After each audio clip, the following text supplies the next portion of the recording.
Kutman taң достор, бүгін 28 сентябрь 25 жыл. Достор менен, классташтар менен ойногону кетип жатабыз. Айланып, дем алып, анан жакшы эс алып келебиз. Урматтуу достор, бир нерсени айткым келет. Ушундай учурда кээ бир жерлерде блогер үчүн эң кыйыны болгон, эң мындай ыңгайсыз жер болот. Бул жерде кээ бир адамдар тартпа мени деп калат. Көпчүлүк общественный жер болот, коомдук жайда мен тартпа, мен уруксатымсыз тартып атасың дегендей болуп калат. Ал туура.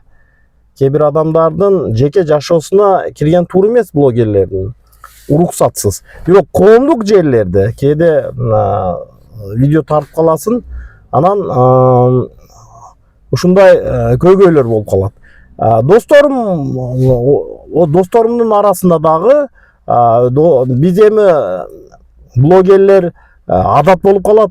Биз мына жерде Инстаграмга коебуз, ТикТокко коебуз, биз мына жерде дем алып атабыз, мына жакшы жер экен, келгиле, мен досторум менен жүрөм дегендей сүйүнүчүбү бөлүшкүм келет. Бирок ошол досторумдун арасында дагы ошо видеого тартканга, видеого түшкөнгө уяла тургандар болот, тартынып калат.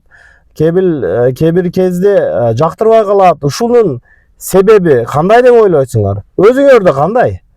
Ушул жөнүндө комментарийге жазгыла.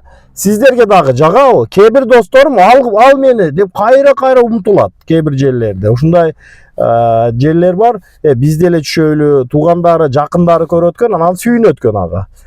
Мен негизи эми биз блогерлерге айырма жок. Биз любой жерде түшүп, каалаган жерде каалагандай алышын каалайбыз.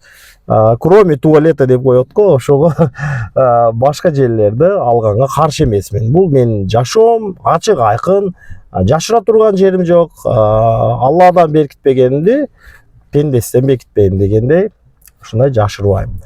Комментарийлерде жазгыла достор, сиздер кандай карайсыздар? Ушундай видео тартып, коомдук жерлерде жоролоруңор, досторуңор тартып калса кандай карайсыздар? Анан скромности дагы себеби болот. Ушул себеби кандай экен? Текширип көрбөйсүңөрбү? Ушундай болсо комментарийге жазыңыздар.